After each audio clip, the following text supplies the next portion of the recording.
নিৰ্বাচনৰ সময়ত মই যেনেকৈ কৈছিলোঁ যে আমি লাহে লাহে অৰুণোদয় পুঁজিৰ যিটো আজি আপোনালোকে 1250 পাই আছে তাকো আমি লাহে লাহে ইয়াক বঢ়াই লৈ যাম। এইবাৰ আমি আধাৰৰ লগত ইয়াক যেতিয়া সংলগ্ন কৰিলোঁ, ভৱিষ্যতে আমাৰ বেংক একাউণ্টটো হ'ল, নামো একে হ'ল, আধাৰ তাৰ লগত থাকিলে এতিয়াৰ পৰা অৰুণোদয়ৰ নামত কোনেও খেলিমেলি কৰিব নোৱাৰিব আৰু যাৰ বাবে এই ধন প্ৰদান কৰা হৈছে তেওঁলোকৰ বেংক একাউণ্টতে এই পুঁজি পাবগৈ। এইবাৰ যিহেতু আধাৰৰ লগত আমি বেংক একাউণ্ট সংলগ্ন কৰিছোঁ, কিছু মহিলাৰ আধাৰ সংলগ্নকৰণৰ প্ৰক্ৰিয়া এতিয়াও শেষ হোৱা নাই। সেইকাৰণে আমি অৰুণোদয় হয়তো আজি আমি দিলে 15-20 হাজাৰ মহিলাৰ বেংক একাউণ্টত নাযাব পাৰে, কিন্তু নিযুক্তি কৰি দিম।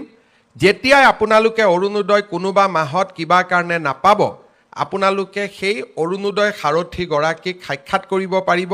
তেওঁৰ নাম, মোবাইল নম্বৰ আমি গোটেইখিনি প্ৰচাৰ কৰি দিম আৰু তেওঁলোক আমাৰ সমষ্টিৰ ব্যক্তি হ'ব। আপোনালোকে তেওঁলোকক গৈ সাক্ষাৎ কৰিব পাৰিব আৰু তেওঁলোকে আপোনালোকৰ যেতিয়া অৰুণোদয় পোৱা নাই বুলি ক'ব, বেংকত ফোন কৰিব, বেংকে ক'ব যে এই একাউণ্টটো ষ্টেণ্ডাৰ্ড হৈ থকা নাই, KYC হৈ থকা নাই, সেইকাৰণে পোৱা নাই। তেওঁ গৈ বেংকত সমস্যাটো সমাধান কৰি দিব। বোলে নহয় দিছপুৰৰ পৰাই আপোনালোকৰ টকাটো অহা নাই, দিছপুৰক সুধিব যে কিয় টকাটো অহা নাই।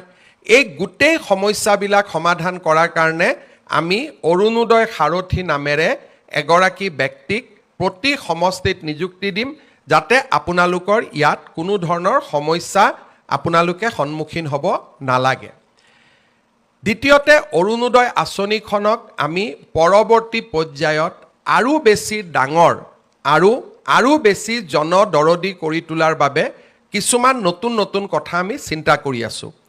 এতিয়া মই বহুত ক্ষেত্ৰত দেখোঁ যে মোক কিছুমান মহিলাই কয় যে মামা, দাদা, আমি অৰুণোদয় পোৱা নাই। মই কওঁ কিয় পোৱা নাই, আপুনিতো পাব লাগিছিলে। অলপ পিছত আহি মই গম পাওঁ যে ৰেচন কাৰ্ডত তেওঁৰ শাহুৱেকৰ নাম আছে, শাহুৱেকে পাই আছে কাৰণে বোৱাৰীয়েকে পোৱা নাই, আৰু ক'ৰবাত বোৱাৰীয়েকে পাই আছে কাৰণে শাহুৱেকে পোৱা নাই। সেইকাৰণে বহু মহিলাই অৰুণোদয় নোপোৱাৰ অভিযোগো চলি থাকে। পৰৱৰ্তী সময়ত আমি এনে পৰিয়ালসমূহকো কেনেকৈ যোগ্য মহিলাগৰাকীয়ে অৰুণোদয় পাব পাৰে তাৰ বাবে আমি ব্যৱস্থা ল'ম। দ্বিতীয়তে, নিৰ্বাচনৰ সময়ত মই যেনেকৈ কৈছিলোঁ যে আমি লাহে লাহে অৰুণোদয় পুঁজিৰ যিটো আজি আপোনালোকে 1250 পাই আছে তাকো আমি লাহে লাহে ইয়াক বঢ়াই লৈ যাম। তৃতীয়তে, আমি আৰু এটা সুবিধা কৰিব খুজিছোঁ, যেনেকুৱা আজি মোৰ অৰুণোদয় আমি বছৰত 1250 টকাকৈ যদি আমি 10 মাহত যোগ কৰোঁ তেতিয়াহ'লে আমি অৰুণোদয় কিমান পাওঁ? 12,050 টকা পাওঁ।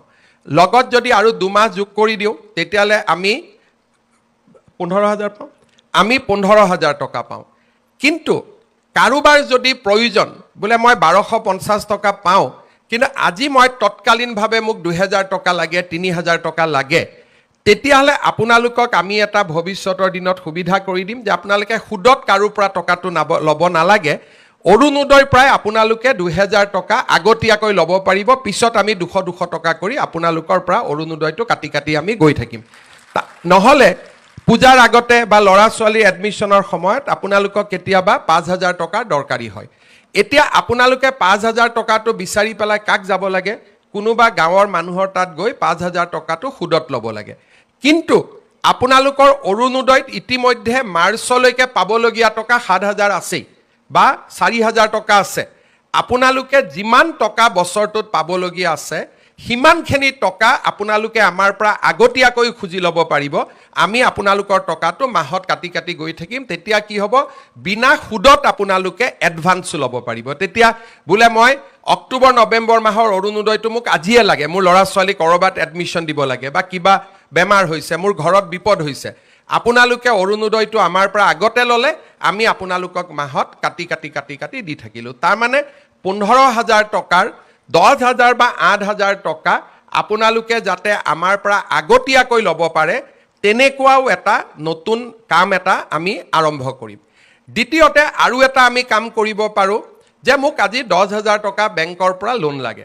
আপোনালোকে 10,000 টকা বেংকৰ পৰা লোন ল'লে, আৰু আমি বেংকক কম লোনটো বাইদেউজনে নিজে ঘূৰাই নিদিয়ে, অৰুণোদয়ৰ পৰা 500 টকা কাটি থাকক। তাৰ মানে 10,000 টকা লোন পালে, 500 টকা অৰুণোদয়ৰ পৰা কাটি থাকিলে, আৰু আপোনালোকে 10,000 টকাটো নিজৰ যি কামত লাগে তাক আপোনালোকে ব্যৱহাৰো কৰিব পাৰিলে। তাৰ মানে অৰুণোদয়ৰ টকা আগতীয়াকৈ লোৱা বা অৰুণোদয়টো বেংকক মৰ্টগেজ দি বেংকৰ পৰা লোন লোৱা, যেনেকৈ চাকৰিয়ালবিলাকে লোন লয় আৰু দৰমহাৰ পৰা কাটি কাটি গৈ থাকে, তেনেকে অৰুণোদয়টোকো আমি এটা পৰ্যায়লৈকে লৈ যাব খুজিছোঁ যে অৰুণোদয় টকাটো বেংকে কাটি থাকিব অকণমান টকা ইনষ্টলমেণ্টত, আৰু আপোনালোকে তাক এটা লোন ল'ব পাৰিলে বেংকৰ পৰা। তেনেকে লোন লোৱা আৰু এডভান্স লোৱা, এই দুইটা আঁচনিও আমি অৰুণোদয়ত সন্নিৱিষ্ট কৰিম লাহেকৈ।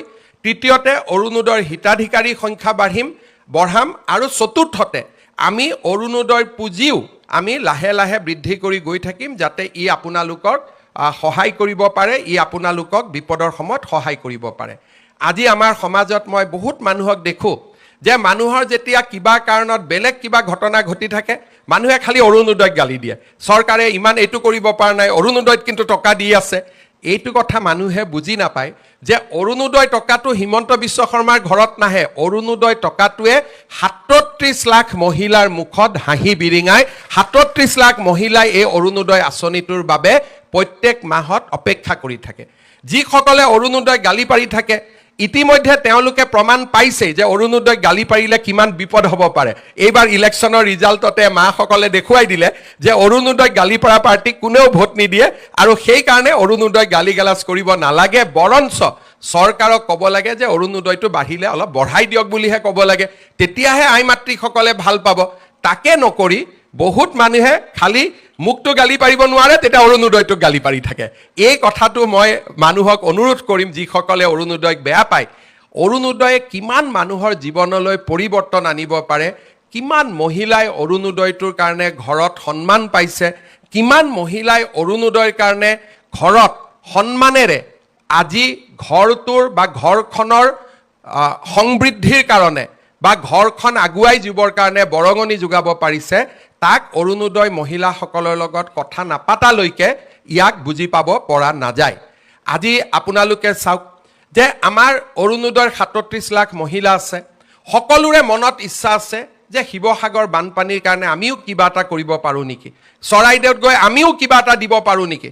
আমাৰতো দিব পৰা আমাৰ সম্বল নাই, কিন্তু আজি আপোনালোকৰ পৰা মই এই 150 টকা নাকাটাকৈ মই শিৱসাগৰ চৰাইদেউত 2,500 টকা দিব পাৰিলোহেঁতেন। কিন্তু এই 150 টকা মই কিয় কাটিলোঁ, আজিৰ পৰা আপোনালোকেও গৌৰৱেৰে সৈতে ক'ব পাৰিব যে শিৱসাগৰ চৰাইদেউৰ বানপানীৰ কাৰণে আমিও কিবা এটা অন্তত আগবঢ়ালোঁ। আগতে মনত থাকে চবেই দি আছে, আমিতো একোৱেই কৰিব পৰা নাই। আজি চৰকাৰে আপোনালোকক এটা সুবিধা কৰি দিলে যে এই 150 টকা আপোনালোকৰ টকা আজি আপোনালোকে কাক দিলে, শিৱসাগৰ চৰাইদেউ যোৰহাট গোলাঘাটত বান আক্ৰান্ত ৰাইজক আপোনালোকে আগবঢ়ালে। এইটো মই দিয়া নহয়, আমাৰ অৰুণোদয়ৰ 37 লাখ মহিলাই আপোনালোকক দিয়া পুঁজিৰ পৰা আপোনালোকে 150 টকা আজি আমাৰ আই মাতৃসকলক কাক দিলে, শিৱসাগৰ চৰাইদেউ যোৰহাট গোলাঘাটত। কালি যদি ধেমাজি লখিমপুৰত বানপানী হয়, কালি যদি গোৱালপাৰাত বানপানী হয়, একেধৰণে শিৱসাগৰ চৰাইদেউ যোৰহাটৰ মহিলাই 150 টকা আমাৰ আন মহিলাসকলক দিব। অৰ্থাৎ এনেকৈ এটা অৰুণোদয় পৰিয়াল গঢ় লৈ উঠিলে যে ইজনে সিজনৰ বিপদৰ সময়ত আমি থিয় দিলোঁ, ইজনে সিজনে বিপদৰ সময়ত আমি একেলগে থিয় দিলোঁ। তাৰ মানে আজি অৰুণোদয় অকল আঁচনিয়ে নহয়, অৰুণোদয় আজি এটা ডাঙৰ মানৱতাৰো বাৰ্তা দিলে। মোকতো বহুত মহিলাই কৈ আছিলে যে মামা আমাৰ গোটেই টকাটো এই মাহত দি দিয়ক, ছেপ্টেম্বৰৰ পৰা আপুনি অৰুণোদয় দিলেও হ'ব। তাৰ মানে আমাৰ মাসকলৰ মন কিমান বহল, আৰু আমি এইকাৰণে গোটেই টকা ল'ব খোজা নাই, কাৰণ এই মুহূৰ্তত এনেকুৱা নহয় যে আমি বান সাহায্যক দিব নোৱাৰিম বা আমি অৰুণোদয় হিতাধিকাৰীসকলক বা আই মাতৃসকলক সহায় কৰিব নোৱাৰিম। আমি অৰুণোদয়ো চলাই ৰাখিম, বান সাহায্যও চলাই ৰাখিম। কিন্তু আজি যে 150 টকা মই দিয়া নহয়, এই 150 টকা আপোনালোকে দিলে, আৰু আপোনালোকৰ মনটোত আজিৰ পৰা এটা ডাঙৰ শান্তি আনি দিলে যে ময়ো বানপানীত সহায় কৰিছোঁ, ময়ো বানাক্ৰান্ত ৰাইজক কিবা নহয় কিবা এটা ময়ো দিব পাৰিছোঁ। আজি মই পুনৰ এবাৰ আমাৰ শিৱসাগৰ চৰাইদেউ যোৰহাট গোলাঘাটৰ বানাক্ৰান্ত ৰাইজক আজি আমি আকৌ এবাৰ মনত পেলাইছোঁ।